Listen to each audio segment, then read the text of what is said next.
All right, ladies and gentlemen, welcome to Kabbalah Café. It is good to see you.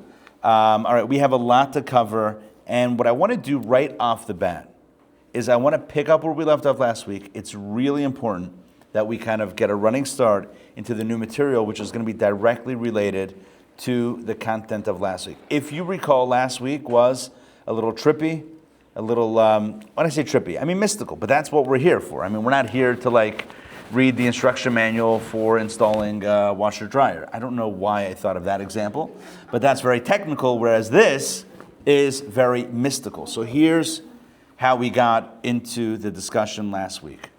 So here's what you need to know. All of creation is constantly being renewed and re-energized. And the example that's used is the idea of light, but we'll get to light in a second. So I want to give an example that I did not give last week that I think might be helpful. Imagine, if you will, a puppet, right? Imagine a puppet. What kind of puppet do you imagine? Not one of the ones, not a sock puppet. I mean the one that you pull the strings? What is that called? Marionette. There you go. And it's like wood, maybe it's wooden or something, and you have the little X thing with the strings attached to it. Okay. So imagine you don't have someone pulling the strings. What is the state of that puppet? It's just still. It's not moving. It's just collapsed in a heap of whatever. And then the puppeteer picks up the thing, right? And starts moving it around. And next thing you know, it's dancing. Amazing. And then when the puppeteer or whatever, marionette is the one who does it, or the thing? I don't know. It's the thing. When the puppeteer drops it, it goes back. So step one of understanding this is to say that all of creation is like the puppet or the marionette, and on its own, it is inert and unmoving. It is inanimate. It does not move on its own. Or another example would be like a glove, like a straight up glove that you wear in the winter. I mean, not in Atlanta, who needs to wear a glove? But you know what? In Pittsburgh, in Philly, in Buffalo, right? You sometimes need some winter gloves. My son, Shaya, is now in 8th grade. He's finishing up 8th grade this year. Please God, next year he's going to high school in Chicago. And I'll tell you this, he has no idea what he's in for. He has no idea what he's in for. I remember the first time we sent our oldest son, Nussin, who's now 21. We sent him to Chicago, and he went for the a month before the high holidays, and it was fine. And then he was home for the holidays. I don't think Rosh Hashanah, but Yom Kippur, Sukkot, and then went back afterwards. And he calls us. He's like, I need a coat. We're like, oh, totally forgot about that. Because it's warm. Atlanta is it's after Sukkot. It's still beautiful. It's early fall. It's fantastic. October. It's great weather. Anyway, what's my point? Imagine a winter glove, right? Imagine. Just sitting in a drawer somewhere. And it's not moving because it can't move on its own. And then you take it out of the drawer and you put it on. You put both on. And now you're doing things and suddenly it comes to life. The question is, of course, what comes to life? Is the glove alive? Is the glove moving? As if we would say that there's two types of gloves. There are the gloves that don't move, and then the magical gloves that move. You would say, of course, it's not the glove that's moving. It's the hand inside that's moving. And the glove, because it's inside, is moving due to the hand that's moving it. In a similar way, all of existence is like the glove. And the divine energy that animates it is like the hand, or like the marionette and the puppeteer. Same idea. You have the thing that on its own doesn't do anything, doesn't move, doesn't have its own animation, but because of the great animator, let's call it with a capital A, the divine animator, it comes to life. That's one way of understanding it. That's level one. Level two goes much deeper, and this is really where Kabbalah begins, because you don't really need Kabbalah for that first part. All you need are puppets and gloves. But for the second part, here's where Kabbalah kicks in and says the following. You think what God's energy is doing is just making it move? Come on. Way more than that. The glove doesn't exist without the Creator. in this moment. The puppet doesn't exist. Imagine if we would say that until you put on the glove disappears. That's the stakes that we're talking about in Kabbalah vis-a-vis God's animating force, because it's not just an animating force, it's also a vivifying force. It's not just that divine energy gives creation, animation, and movement. It gives it its very substance and existence. So it's not just that it makes matter move, it makes matter matter. I don't mean matter, but substance. The very substance of it is constantly being created. Just like you and I understand very clearly that this little case is not going to move on its own, but if it moves, because I picked it up and shook it or something happened to it. And so likewise, all of creation doesn't move until it's acted upon by a force greater than itself, sure. But it's more than that. The substance doesn't exist unless it's also acted upon. So that's where Kabbalah comes in. And then Kabbalah goes even further. And this is what we did last week with the example of the sun and the sunlight. And I want to just we read a text from Shar HaYichud VeEmunah, the second part of Tanya, which is some of the deepest stuff of Kabbalah that you'll ever read. And we did an excerpt last week, but I want to summarize it so that we can move forward this week. But we have to build it on last week's foundation. And it's been a week, so might as well make sure we're resetting the room. So imagine the sun shining its light, and its light hits earth right here, right here. There's sunlight coming into this window, and we are the benefit. Even if we shut off this light, there would be light. And where's that light coming from? The sun. So you and I could be mistaken to think that there's two realities. There's the sun and there's the light. Two different things. The sun is there. The light is here. Kabbalah says, really? What if the sun would stop being? How would that light? How would the light look? It's almost like you would say, there's the flashlight, and then there's the beam of light. You kidding me? What's the beam of light if not the ray, the shine, that's the beam that's coming from the flashlight itself? I mean the bulb and the flashlight. The bulb is what's shining and the light is what's coming out of it, but the light is nothing but the bulb shining. So the fallacy is to say that the light coming out of the bulb, or the sun, has its own reality. It's its own space, its own identity. It's not. The only way it exists is because the source exists and is projecting it into existence or shining it into existence. If there wouldn't be a source, i.e. the sun, you wouldn't have sunlight either. The light is nothing but the sun's ray. And the truth is, if you take that light that you're looking at and you just somehow retrace its steps, where'd it come from? The sun. From inside the sun. And inside the sun, what do you think it was? A ray of light? Of course not. It was the sun. So even as it's traveled vast distances and lights up a room in a far-off planet, guess what that light is? Nothing but the sun shining. And so in a similar way, all of existence that is powered by God to be something from nothing at every moment, meaning this shouldn't exist. It's not like it should exist, but God makes it wiggle. There's no reason why it should exist. Only God should exist.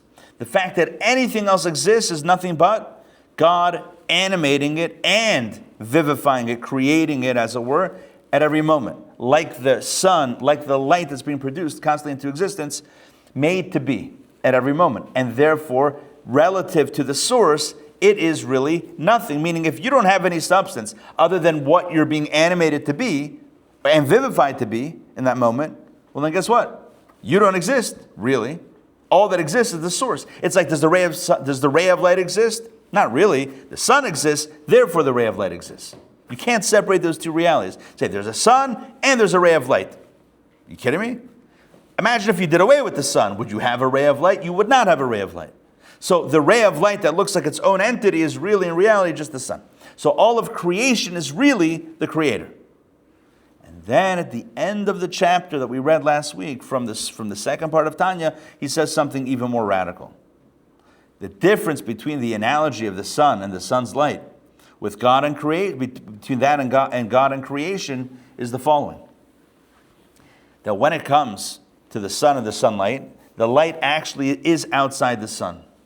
But creation, and this is his final mic drop, but all of creation is in reality still inside the Creator. Imagine, the light hasn't even been projected outside the sun. It's still in the sun, which means there's no light. It's all sun. And so he ends the chapter by asking the question, so then how is it that we exist? Or maybe to put it more precisely, how do we even feel that we exist? What makes us have a sense of existing? Good morning. And reality, what gives us that sense of identity? If we are nothing but the ray of light of the sun, still subsumed within the sun, what gives us our self-awareness? And that's where we pick up today. Because the answer, there's only one answer. And the answer is, it's because God can do anything, including create the greatest magic trick ever, which is make something that is not separate or, what's the word I'm looking for? Make something that is not separate and not self and not whatever, make it feel separate and make it feel like it has its own identity. That's the greatest trick. I once used this analogy before. David Copperfield made the Statue of Liberty disappear. But of course, he didn't make it disappear. He just made it look like it disappeared. So I'll ask you a question. Which is harder? To make something disappear or to make it look like it disappeared? Now you and I would probably say, which one? Which is harder? Huh? Okay, so one might argue to actually make it disappear. Oh my God, that would be crazy. But imagine, but then, okay, if you could make something disappear, then it's just not here. But to make something that is here look like it's not here, that's the greatest magic trick. Because that's where the convergence of the duality is. It's here, but it doesn't look like it's here. And here's where I'm going with this. All of this that we perceive, we're inside of God right now. Which means God is here. And yet we don't see him. The greatest magic trick of all, the cosmic magic trick of creation, is creating the illusion that God doesn't exist in our space, so that we feel like we're here while he's as here as ever. We say it every morning in the prayers. You, God, are the same before creation and after creation. Nothing changes. The only thing that changes, good morning, good to see you. The only thing that changes is our perception of reality. God created beings that perceive themselves. You can take out one of the chairs. If it's a little tight, you can take out one of the chairs if you don't need it. Oh, that's okay. God created the ultimate illusion. He's right here. We're inside of him. You know what God does? God says, I'll make myself disappear. Look like I disappeared. Right? Kabbalah says that before creation, God filled all the space. And then what happened? And then God contracted himself and gave space for the worlds. And the other Kabbalistic texts say, really? Like God made himself smaller? Right, as if. And then God created another. You know what we call that? Not monotheism. And I know what you think. Well, no, monotheism is just there's no two gods. No, not really. Strict monotheism is there are no two realities. There's only one reality. Oneness. Like my favorite joke about the guru that goes to the hot dog stand. Make me one with everything. Right? That's the deal. It's one. You know what I feel like sometimes, like the classic jokes, no matter how many times I tell them, they still get at least a smile. You know what? They're classic for a reason. By the way, as an aside, the difference between adults and kids, it's fascinating. It's fascinating. We get cynical as we get older, and it manifests itself in certain ways. And one of the ways it manifests is like this. Imagine a kid has their favorite book. You know what they want? They want you to read it to them again and again, every night. Read me my favorite. And you're like, I mean, we all know the story. An adult reads a book, I don't need it. Where do I donate this? Like, I don't want to read it again. Like, I already know it. I've already mastered it. Kids have, I don't know what the right word is. A little hod, in the mystical energies. Hod means a little surrender, a little bit of, kids are like, if I like it, I want to hear it again. Imagine if we did the same with music. Somehow music still remains like childlike. I heard the song once, I liked it, it's good. I don't need it. Wow, radio stations would go out of business, right? Like Spotify would shut down. You heard it once and you're done, that's it. It's interesting. We got to treat life more like we were a child to hear the things. Oh, that was about my joke. Anyway, if I say it again today, you'll know why. Okay, back to, they do say though, in rabbi training, that people remember certain things more than others. So like a joke, what is it? A story people remember the most. A story you can repeat every year or so. A joke maybe every 6 months. But the Dvar Torah, you could do twice in the same sermon. It's fine. No one remembers it from the first time he said it to the second. It's good. It's like, oh, that's a great idea. Oh, that's a great idea again. All right. Moving on.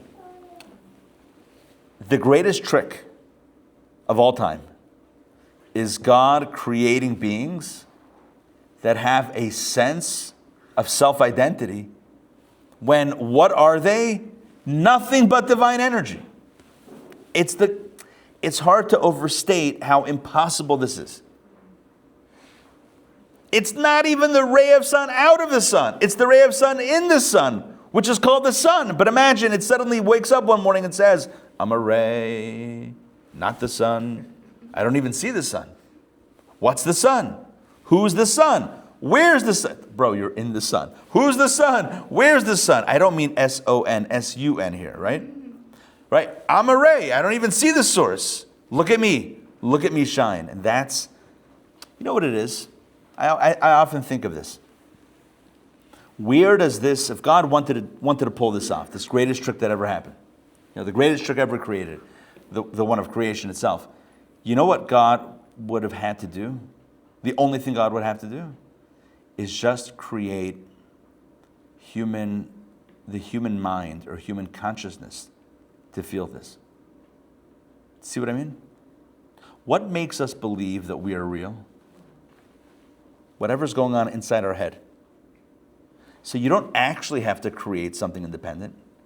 You just create a program that makes us think and perceive that independence. Are you with me on this? Yes?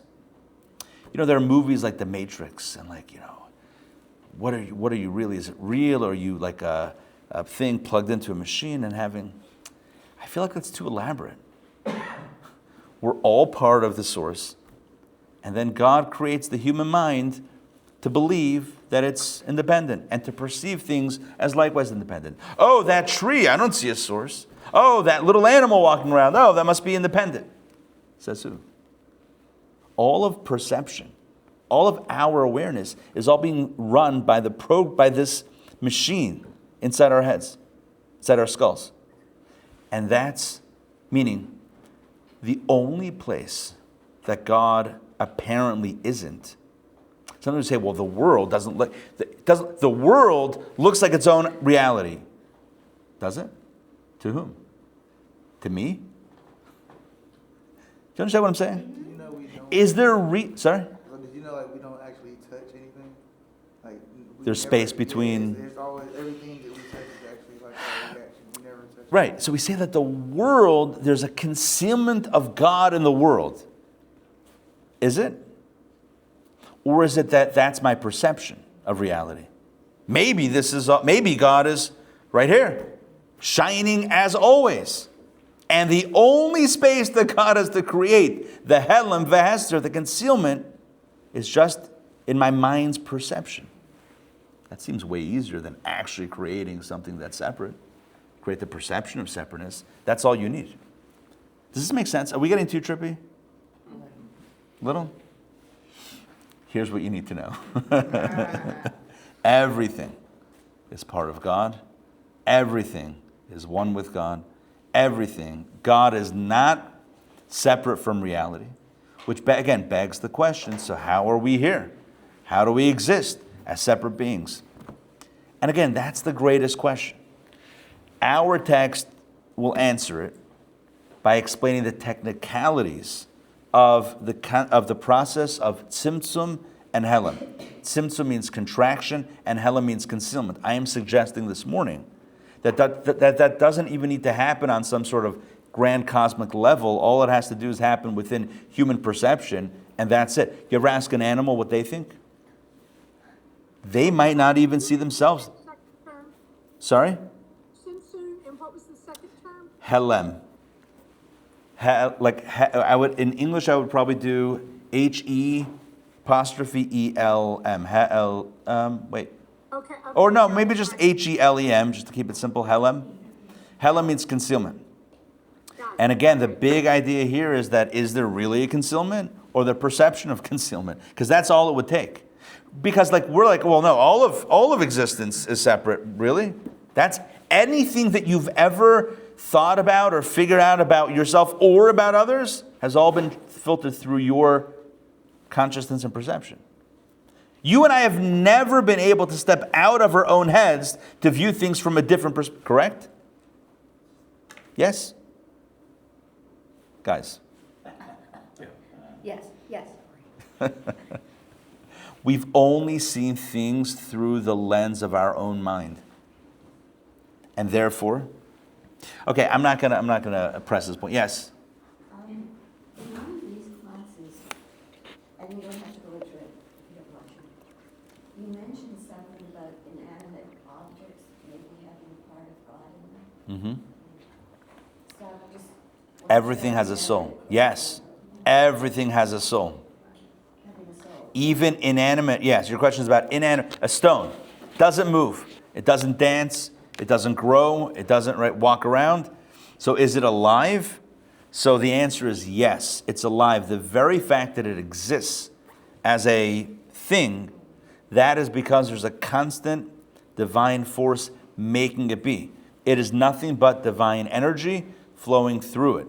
And it's nothing but the source flowing through it. Even though we look at it as an independent creature, that's our perception of it.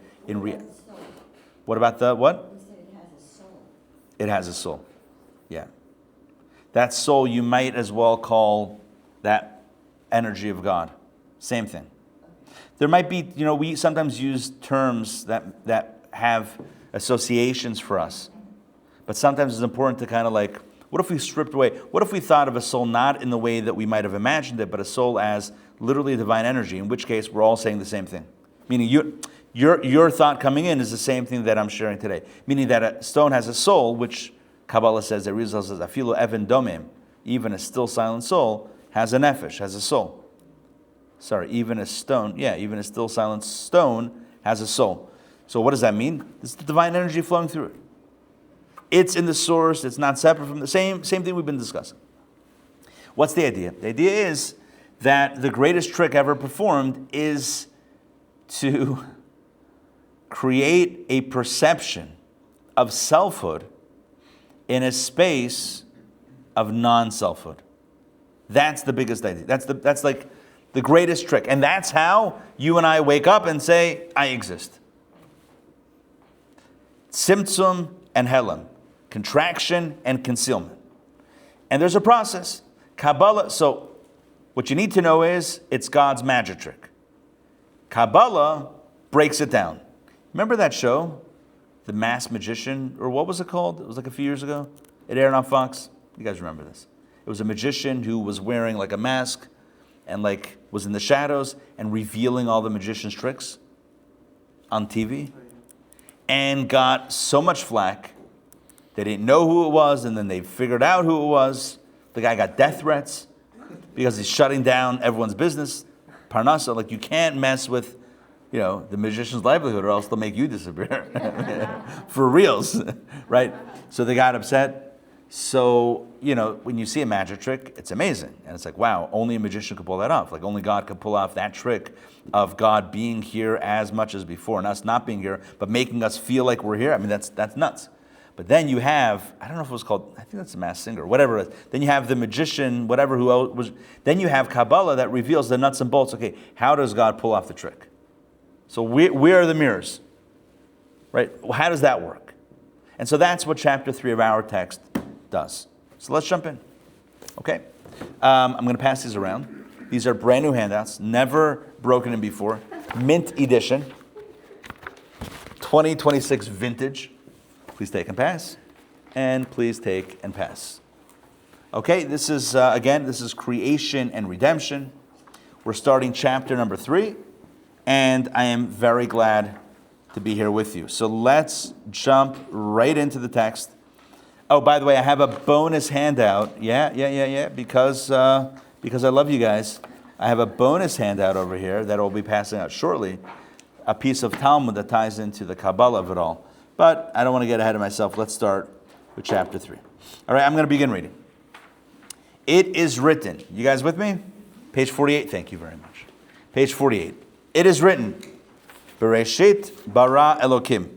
In the beginning, God, Elokim, created, and immediately the Kabbalists point out something that is very important and very obvious. There are different names for God in Scripture. And the name of God that's used for creation, at least in the beginning, is Elokim. Let's continue inside. The creation of the worlds occurred through the divine name Elokim, which is the attribute of judgment, and in the Hebrew here should be din. Yeah, din, judgment, and tzimtzum. Tzimtzum means contraction. Tzimtzum is contraction. So on a literal level, judgment is the concept of, judgment is the concept of limitation and discernment. So when you're judging, what you're doing is you're basically saying only till here and no further. And that creates things as a defined space and separate from each other. So that's judgment and that's tzimtzum, and that's what the name Elokim does. Just so you know, Havaya, the name Havaya, Yud-Kei Vav-Kei, is the name of God that would connote, like if the world was created through Havaya, it would be aware that it is nothing but the source. Which means it wouldn't even know it existed. Because Havaya, the name Havaya, the Yud-Kei Vav-Kei name, the tetragrammaton, the 4-letter name of God that we don't pronounce, signifies God in the modality of revelation, where everything is transparent to the source and nothing would feel independent, nothing would have a self-awareness, it would just be all part of, we wouldn't have the awareness to perceive ourselves as independent beings if it wasn't for this other name of God, Elokim. Elokim is where the magic of supposed reality happens. For creation of the worlds, back inside, means that they should be independent and limited beings, or more precisely, they should have the appearance, or they should allegedly feel that they are independent and limited. And he explains how this works. Before the creation of the worlds, everything was nullified to and unified in the ultimate sense with the infinite light. That is the reality that I'm referring to if we were aware of what we actually still are, right? The difference between before creation and post-creation is before creation, the truth was seen, that everything is just God. So any possible otherness wouldn't even feel other. It's not a ray of light, it's just the sun. Let's continue. They were not independent beings and not even limited beings. But when the idea arose in his will to create worlds, they became independent beings. Suddenly, there became the notion of independence and self, and selfhood and self-awareness. In the Hebrew, we call this yesh, or yeshut, which means selfhood, self-awareness. What's interesting is, you know, in athletics and in other activities, there is this idea, psychological concept called flow. Have you heard of this? The state of flow, in a flow state? It's like athlete, huh? Say it? Yeah. It's where, let's say, an athlete is playing and loses awareness of them actually, let's say they're shooting a basketball, loses awareness, self-awareness of shooting and the mechanics, and is just totally present in the moment where the shot is naturally flowing from the person. Or an artist who's painting and is not thinking like, what am I painting? How am I painting? How am I holding the paintbrush? But it's just completely in the moment and flowing. And in a similar way, we would say that existence before creation, it's all part of that flow. Whereas post-creation, it's now like self-aware. Like I don't know about the flow necessarily, but I know that I exist. It's almost like, imagine you're using athletics again. Imagine you're a hitter, and instead of like, because once the pitcher pitches the ball, you have like a fraction of a second to decide to swing, not to swing, where to swing, how to swing. It's like it's almost instantaneous. But imagine if you're like thinking very slowly, I exist, and I'm holding a bat. Am I holding it the right way? Am I holding it at the right angle? The pitch is already past you. Like you're stuck in your head. So that's where we are. Post-creation is now, we have beings that are stuck in their own space. And they're paying less attention to the Creator because they're paying more attention to themselves. I exist. This is my reality. Let's continue. The truth is, and this is what we've said last week and this week, the truth is that I put this up on your fridge if you want. The truth is that even after the creation of worlds, there is nothing outside of His essence. Well, there you go. We don't even exist. Nevertheless, so it arose in His will, God's will, that the world should be an entity that appears independent from Him, and that it should be limited. Again, limited in reality, in perception. Whose perception? Probably mainly ours. Again, I don't know if a giraffe sees the world as limited and separate. Maybe a giraffe sees the truth. Maybe a giraffe is in flow. I don't know. I don't know. All I know is that we're not. And we're not by design. So even though we are in reality completely flowing with the divine energy and nothing but divine energy, we perceive ourselves as independent. All by design. That's how God wants us to feel something. And by the way, let's state the important point over here. The tachlit, the purpose of this, is to overcome that perception and recognize the truth. That's the purpose of life. The purpose of life is to overcome the perception of self, to recognize the truth. Ein od milvado. There's nothing but God. That's the purpose of life. That's Mashiach. That's the purpose. That's heaven. That's Olam Haba. A state where you see the truth. Nothing exists outside of Hashem. Everything is God. We think we are, and I'm this, and I'm that, and I do, and I work, and I make money, all this stuff. Ein od milvado. There's nothing other than Hashem. And that's a verse not from Kabbalah, not from the Mishnah, from Devarim, from Deuteronomy. Ein od milvado. Nothing but Him. There's another verse that says, Ein od. There's nothing else. They both express the same thing, one more than the other. Doesn't matter which one, I'll let you guess. The point is, Ein od. Nothing else. The purpose of life. God created almost a challenge.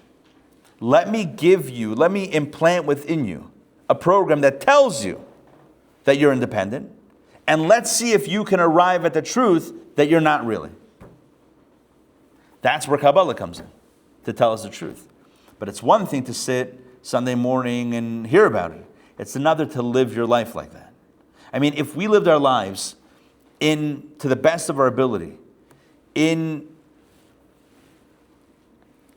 a way that bespeaks this truth, that the only reality is God, what would it look like? I'll tell you what it would look like. Nothing else would ever get in the way of the important things in life. We would never prioritize the outside stuff over the inside stuff. We would never say, oh, I don't have time to daven because I have to take this call. It would never happen. Why wouldn't it happen? Because we know that everything else is not real. The only reality is divine. So we would never prioritize. Now, do we need to exist as long as we're in this state of perception? Do we need to work with it? 100%. Because the Torah says, Bereshit bara Elokim. That verse that we just read, in the beginning Elokim created. Meaning, for us to say, oh, this is a mistake, God created it to look like this, so we have to honor it. But the way we honor it is by recognizing ultimately the truth. That's what the whole Torah is about. That's what the whole of Kabbalah is about, is to recognize the truth. Does that make sense? Yes? Yeah. I've asked you this before. Isn't that going back to where Adam and Chava had originally? That's the way they lived? Yeah. Right? Yeah, to a certain extent. So was it all meant- yeah. To a certain extent, Adam and Eve in the garden had that type of purity. Right. At least a little bit more in that state of flow. Right. What disrupted it was eating from the fruit. Was eating from the forbidden fruit. Because that created a chasm, that creates like a gap, a self-awareness. Suddenly, that's how we explain Eitz Hadat Tov Hara. Suddenly, they have awareness. Awareness, and everyone says, well, what's wrong with awareness? Well, it depends what kind of awareness. Self-awareness? All right. You want self-awareness? You want to feel like your own reality? Great. Great. All the problems begin with self-awareness. Ego, self-awareness. Anxiety, self-awareness. We can go through the list. Anger, self-awareness. Every problem in the human condition stems from self-awareness. You're in a state of giving, a state of flow, a state of divine connection. You're not feeling anything but the source. That's the healthiest way to live. However, is it fully sustainable? Yeah. Is that the tzaddik in China? Tzaddik is definitely plugged into that. Yeah. A tzaddik feels selfless. Sorry. Yeah. Everything's for God. Yes, a tzaddik feels God first and self second. Or maybe even third. I'm not sure what second is. But it's very far down the line. A tzaddik is someone who feels and perceives the truth. Just like you and I see this as real, the tzaddik sees God as real. It's a paradigm shift. It's a little bit trippy. So here's When we are born, Hashem knows who you're going to get married to Yeah. already? Is it That's what it says. written anywhere? Or? It says in the Talmud, before a person is created, before a person is born, three things. Their soulmate, the house that they're going to live in, I think it says house and field as two separate things. I don't know if anyone owns a field over here, but if not, you're missing out. I'm kidding. I don't know. It says field. I think bayit, sada, and spouse. Yeah. How that works and all the mechanics, we'll have to save that for a class on soulmates, which we've done before, but we'll have to save that. It's an interesting discussion. Is it possible to have more than one soulmate? That's a good question.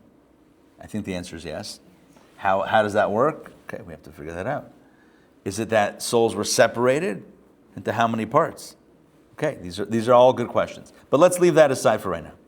The big idea here is that everything, all of existence, is all part of the divine essence. It just looks like, in other words, what's the difference between before creation and after creation? It's just perception. Before creation, the truth was seen.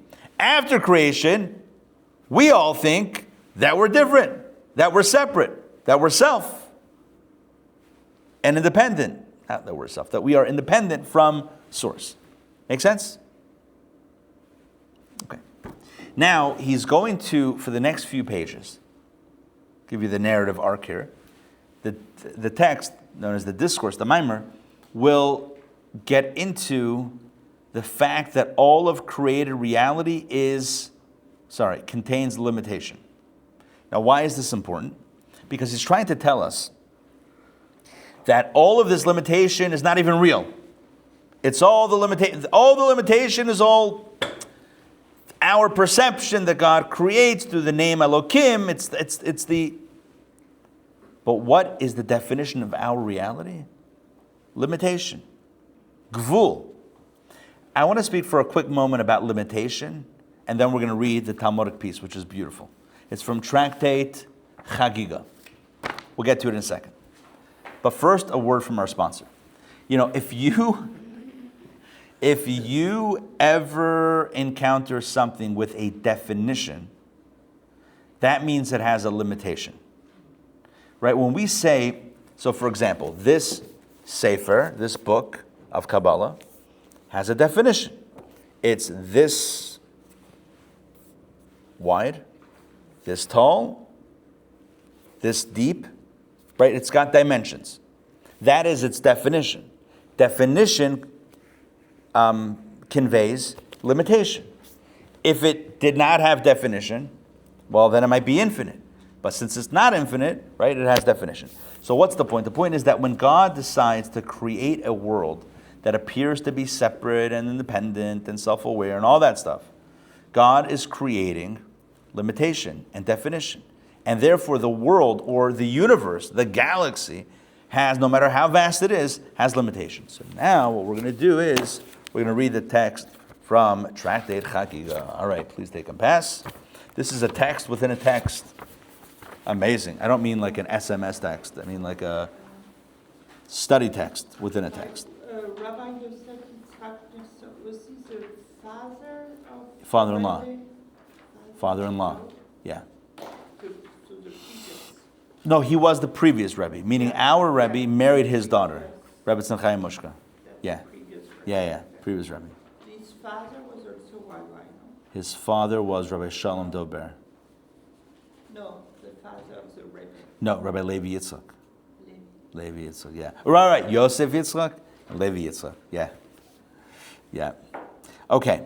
So here we go. Let's read this text. Let me see where I have it on my side. Here we go. I have it here. Okay. You guys ready to jump in? All right, here we go. Vastness of space. This is fascinating. It is taught in a Braita. By the way, just so you know what a Braita is, a Braita is from the era of the Mishnah. So it's from the same time period, but it's material that didn't make it into the Mishnah. It's like ended up on the cutting room floor, as it were. It's all teachings from the same era, huh? It's a little bit more. Sometimes it elaborates a little bit more. Sometimes it has a little bit more midrashic stuff. The Mishnah is very, very concise. So all the material that they had gathered that didn't make it in is contained in the Braita.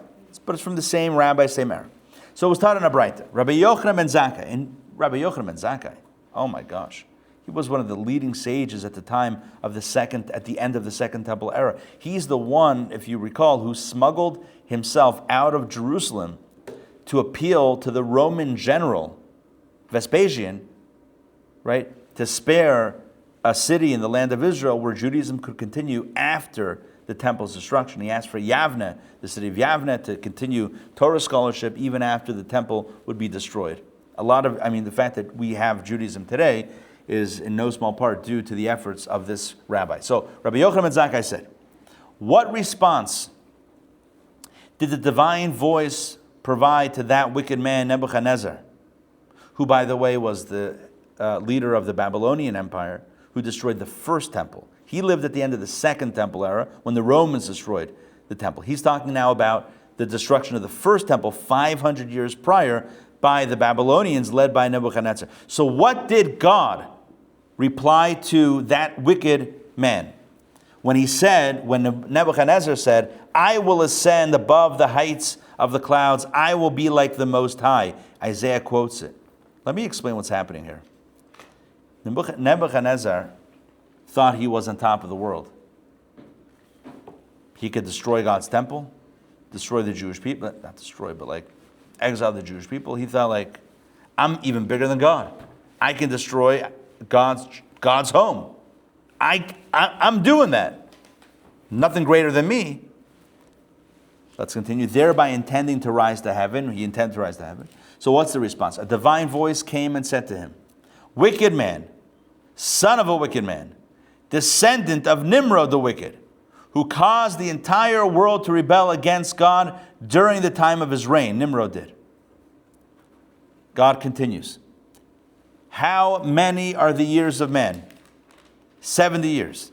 As it is stated, the span of our life is 70 years, or if we're strong, 80 years.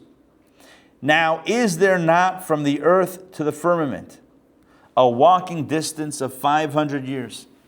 And the thickness of the firmament itself is a walking distance of 500 years. And a similar distance exists between each and every one of the firmaments. and above them all, above all the firmaments, are the divine creatures. The feet of the divine chayot creatures, those are angels, correspond in distance to all the firmaments. The ankles of the chayot correspond to all of them. The shins of the chayot correspond to all of them. The knees of the chayot correspond to all of them. The thighs of the chayot correspond to all of them. The bodies of the chayot correspond to all of them. The necks of the chayot correspond to all of them. The heads of the chayot correspond to all of them. And the horns of the chayot, I guess they have horns, correspond to all of them. And above them is the throne of glory. The feet of the throne of glory correspond to all of them. The throne of glory corresponds to all of them. And the living, almighty, lofty, exalted King dwells above them. And you, Nebuchadnezzar, say, I will ascend above the heights of the clouds. I will be like the Most High. Oh, but the next verse states, yet you shall be brought down to the netherworld, to the uttermost parts of the pit. And that's the next verse, or the next part of the verse in Isaiah. So that's a narrative from the Talmud. Nebuchadnezzar thinks, I'm going to challenge God. And God says, really? Good luck. You know how far it is to get to me? Oh, you'll never get there. Haha. Reminds me of the joke where, seen in a subway, God is dead, signed by Nietzsche. And then next to it, it says, Nietzsche is dead, signed by God. Right? So that's kind of what this is. Now God says, I got you, I'm coming after you. And God says, really? Good luck with that. So what do we learn from here? By the way, to clarify, Jewish thought speaks of 7 heavens and earth. Earth and 7 layers of heaven. Now, what does that mean? Scientifically, I don't know. But that's what Judaism, Jewish philosophy, and Kabbalah speak of, a world and 7 heavens. So let's break down the math. From the world until the first layer of heaven, 500-year journey. Each heaven itself, the thickness of it, is also a 500-year journey. Then from the edge of that heaven, heaven 1 to heaven 2, also 500 years. Right? The thickness of that second heaven, 500 years. The gap between it and the next heaven, okay, you see what's going on here? It's a lot of 500s. It's a lot of 500 years. So how many spaces do we have between earth and heaven 1, heaven 1, heaven 2, heaven 2, heaven 3, heaven 3, heaven 4, heaven 4, heaven 5, heaven 5, heaven 6, and heaven 6 to heaven 7. That makes sense? 7 times 500 is 3,500. And then you have the thickness of each of the heavens themselves is 500 years. 7 times 500 is 3,500. So now we're dealing with 7,000 years, correct? It's a lot of years.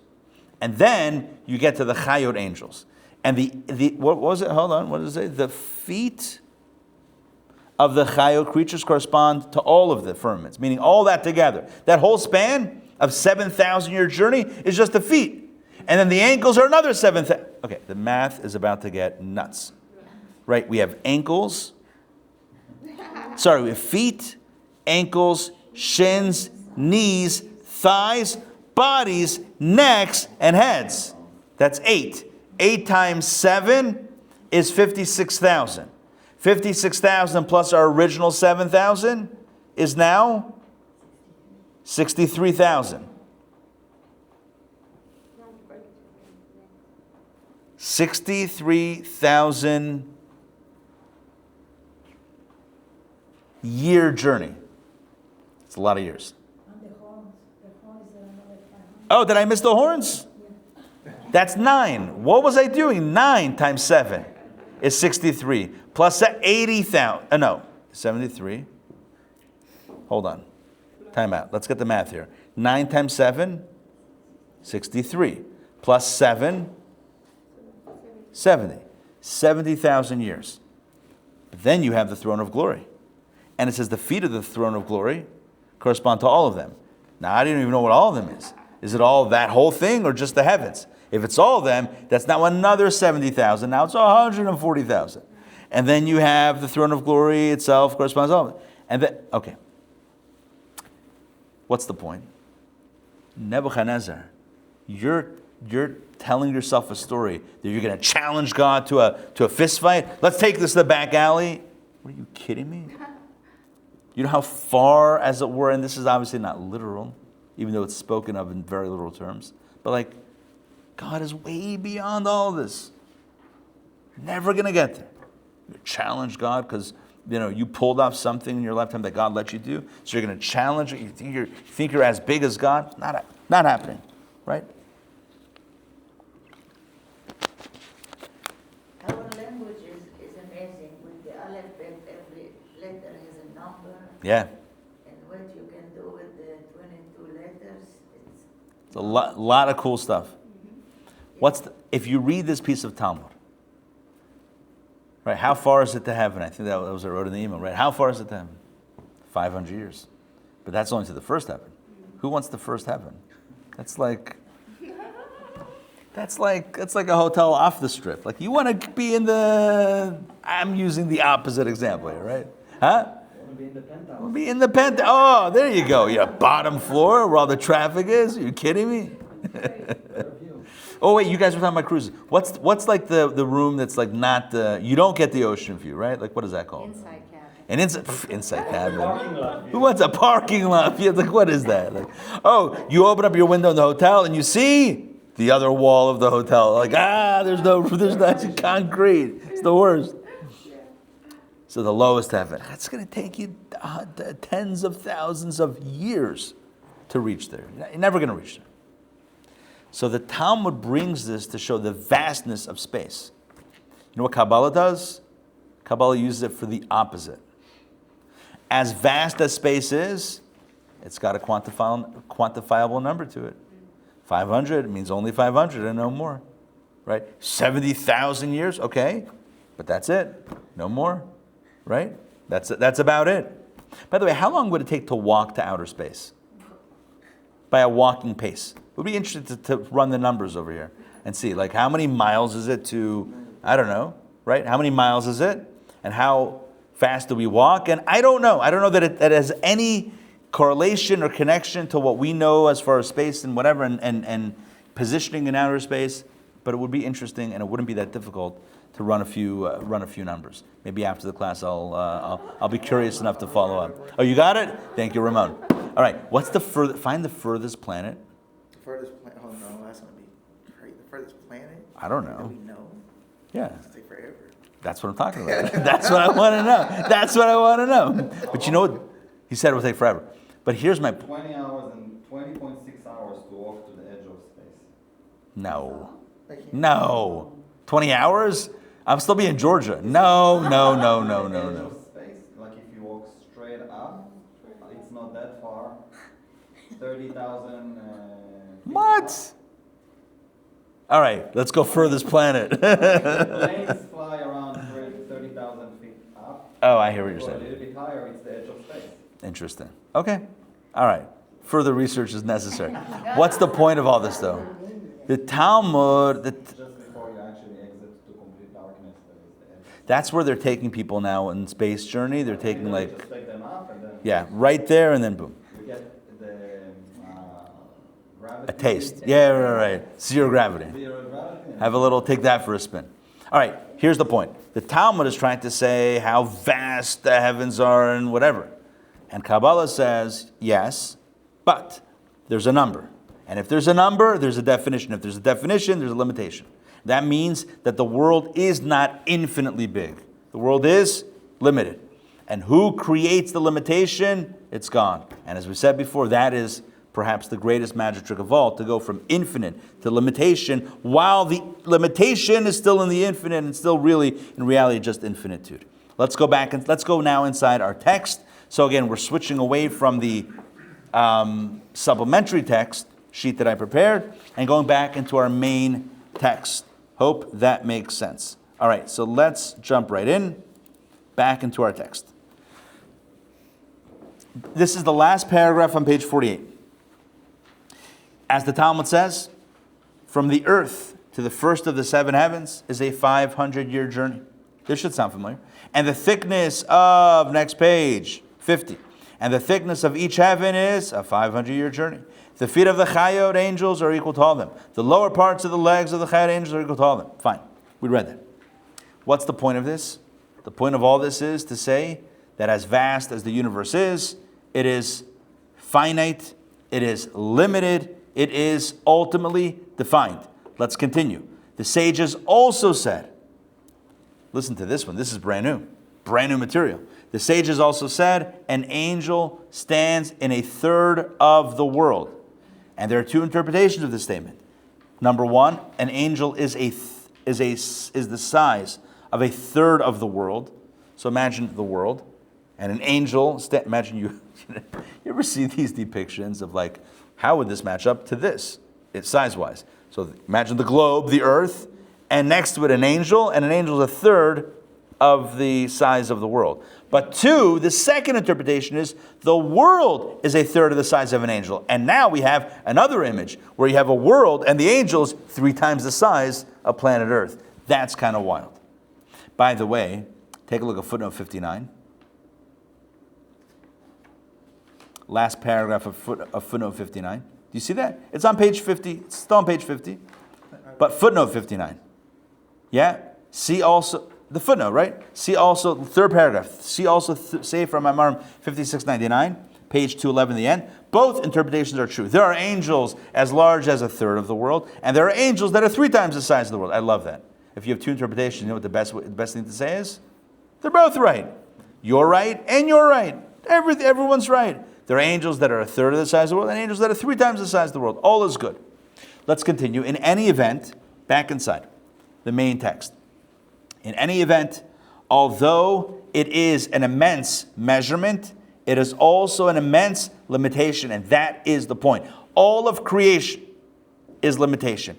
The entire universe, as vast as it is, and how many tens of thousands of year journey, whatever that means, it's all limited. It's vast, but it's limited. And God is infinite. So how do you go from infinity to limitation?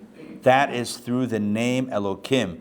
Tzimtzum, concealment, limitation, contraction. But as I said today, it's all the perception of that, but the perception is created through this process, and Kabbalah breaks down the magic trick in its nuts and bolts. Where are the mirrors?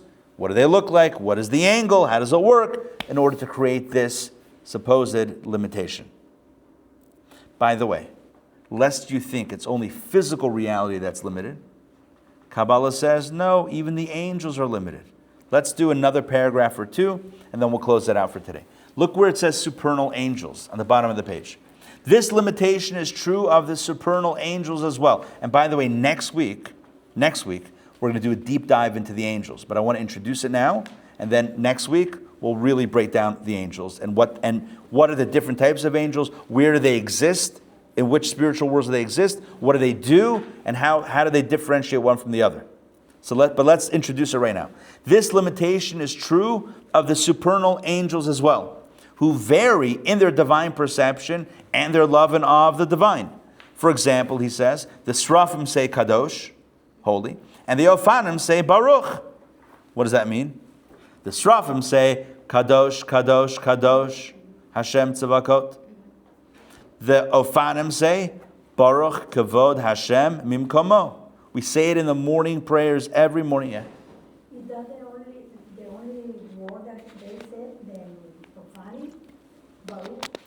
It's a whole phrase. The question is, do they have a language that you're asking? Do they communicate otherwise? I don't know.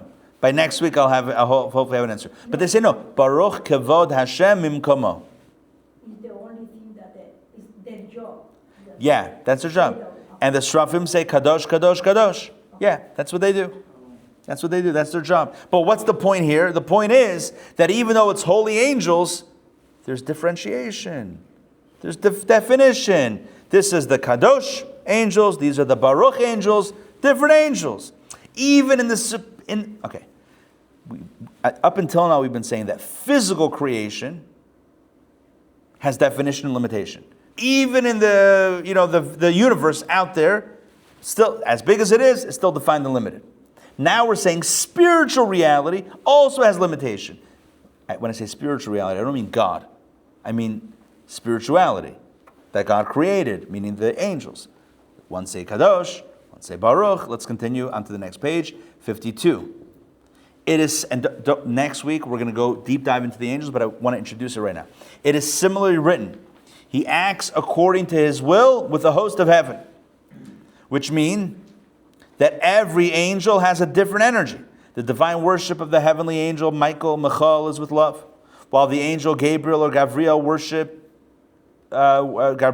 is with awe.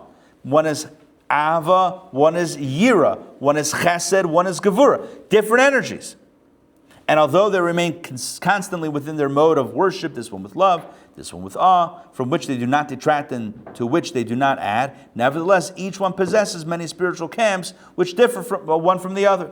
They're different, there's differentiation, there's definition, etc. Let's continue, for the truth is that all of them, the angels, are spiritual entities. It follows then that the distinction between them lies not in anything physical or spatial, but in their varying modes of worship, Michael with love, Gabriel with awe. This distinction constitutes limitation. Each one is limited, page 54, we're making a lot of progress there, to its mode of worship. And limitation is incomparable to the infinite light, which is unlimited, and we'll stop right there. Because we need to stop before we get into Malchut, which is going to be the secret sauce for all of this differentiation, definition, and limitation. Let's discuss and summarize what we did today. What we did today is we recapped what we started last week, which is to say that all of existence is really, we all still exist within the infinite space of the Creator. Ein od milvado, there's only Hashem, only God Almighty. And we're inside of that. So how do we feel separate? How do we feel independent? How do we feel like, limitation? Okay, that's the magic trick that God performs. God creates us in a way that we think or that we perceive this limitation. And his point is, and what we're trying to get to in this is to figure out, well, how does he pull this off? And we're getting to the answer, which is Malchut. There's an energy that creates that. We'll get there in a second. Not in a second. We'll get there soon in our conversations, meaning next week or the week after. But until then, he says, to bolster his point, that creation is really an act of infinity to limitation. To bolster that, he says, well, look at the universe. As big as it is, it's limited. It's finite. You can put a number on it. Look at the angels. As spiritual as they are, definition. Kadosh, Baruch, Ahava, Yira, love, awe. Different camps, different angels. Srafim in this world, Ofanim in that world, Michael, Machane Michael, the camp of Michael angels here, Machane Gavriel there, Gabriel's angels there, everyone, even the spiritual realities, not God, but spiritual realities, are also limited, also have definition. So that's the big idea. Now the question is, where does it come from? If you start off with an infinite source, wherein emerges limitation? Who creates definition? Who creates limitation? Where does it come from? How does it magically pop up? Now you could say, well, God can do anything, including this magic trick. Yes, but our question in Kabbalah is, how did he do it? We want to go behind the curtain. I know God can do the magic trick because he did the magic trick. How did he do it? Now you might say it's not a valid question. How can you understand how God does things? Kabbalah says, hold my beer. Let me show you how. Kabbalah says, let me explain it. That's the whole purpose, not the whole purpose, but that's a major function of Kabbalah, is to explain the spiritual architecture, the magic behind the curtain, how it all happens, how it all goes down. Not for some academic purpose, but to inspire us, to challenge ourselves and see a deeper truth. If you and I understand how all of this kind of plays out, we can almost reverse engineer it back to a truer perception of reality, to recognize, indeed, ein od milvado. And I'll end with a story. There was a chassid, a Chabad fellow, many, many years ago, back in the old country, back in Russia. And his job, he was a lumber merchant. He would chop wood and sell it. I don't know if he chopped the wood. Maybe he had people chopping the wood and he sold it. Whatever, he was a lumber merchant. And the story goes that one year or one season, whatever it was, he was doing his accounting. He was doing his books. And he wrote the Sach HaKol. He wrote at the end of all the calculations, the income, the expenses, the profits, the losses. he writes one line at the end of it all. Ein od milvado. The bottom line is, after all the numbers, after all the details, the bottom line is, it's all only God anyway. Do we need to make a profit? Sure. Do we need to live? Yes. Because that's how God created us, to be like this. But we can also know the truth. It's really only God. And that changes everything. Imagine someone cuts you off on the highway and you recognize that you are a part of the Creator and so is this guy. Maybe it doesn't matter as much. Maybe we become less, like, do I need to do I need to show him what's what? I was driving with my kids over here by the ice skating rink? Yeah. Like on Roswell Road. I was driving to get, probably to get to Kroger or something. And there was a car coming this way, and a car and a truck were locked into one of those battles where, each one is honking at each other, but then it becomes about who can honk the longest. And they just hold down the horse. So two of them, back to back, right? Like they're both going this way. And they're both like hands out the window, saluting each other as it were. And my kids, I have my kids, my pure kids, innocent kids. I don't know, but I think they all knew the reference. There goes the innocence. But and it's like, oh my gosh. But it's funny, because all of that, all the anger and all the anxiety and all this stuff comes from the ego, which is the self-awareness, which is the limitation and the definition and all that stuff that God poofed out of nowhere, out of just himself. But if we knew that a little bit more, wouldn't we be a little bit nicer? Wouldn't we be a little bit more patient? Wouldn't we be a little bit more spiritual? And what I mean by that, wouldn't we put a little bit more attention on the things that are important and not the things that are so temporary? I think we would. So this week I challenge you. Or maybe not. You'll let me know next week how it goes. The challenge this week is don't honk. Find yourself in a moment where otherwise you would get angry or you would get jealous. Find yourself in that moment and meditate. Try to recall this idea that you are still the ray of sun inside the sun. You're not even outside the sun. You're not even outside. And this whole perception of me versus you is in truth a false construct. It's true because you perceive it, but it's in the ultimate truth. It's not true. Meditate on that, and by the end of that, you might be so confused that you'll forget about why you were upset in the first place. I'm kidding. The goal is to live with a little bit more clarity. That's what Kabbalah tries, and I hope these ideas, and I have to say, these are some of the deepest ideas. Kabbalah talks about a lot of things. What we're exploring in this some of the deepest stuff. And I appreciate you being here with me on this journey. Next week, we'll talk about angels. We'll probably do the full session on angels, breaking down where they reside, who they are, what they are, if you ever want to know anything about angels, that will be next week. And then the week following, we'll start breaking down what Malchut is. And Malchut, again, is the key to the magic trick. It's almost like if you don't have Malchut, you can't really pull this off. Now you're thinking, what is Malchut? I already told you, 2 weeks. Time we'll begin to have the answer about Malchut. Make sense? Okay, let me close out by announcing again this event. It's called From Miniskirt to Hijab. This is a woman who grew up as a young girl in Tehran. She grew up in a Jewish family, and then freedom disappeared overnight in 1979 with the revolution and the rise of the Ayatollah. And she'll share her personal journey of going from a life of freedom into a life of oppression and living there under that rule for 9 years before she was able to get out, raising a child in that dynamic. So she talks about the freedom before, the oppression within, and then coming to America, and she'll tell a story, but also she'll share about a little bit what's going on today with the dynamic in Iran, which is a constantly fluid situation.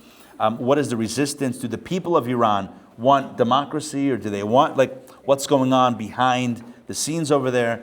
And she's going to speak to current events as well. So A very important and very illuminating event. I encourage everyone to join us. It's Tuesday, May 12th at 7:30. She also has written a book, which she'll be signing for those that wish to purchase and get a book. It's available as a separate, possibility, but please join us for this event. It's going to be a very important discussion. She'll lead a Q&A, and it's very powerful. All right. Talking about numbers, Yeah.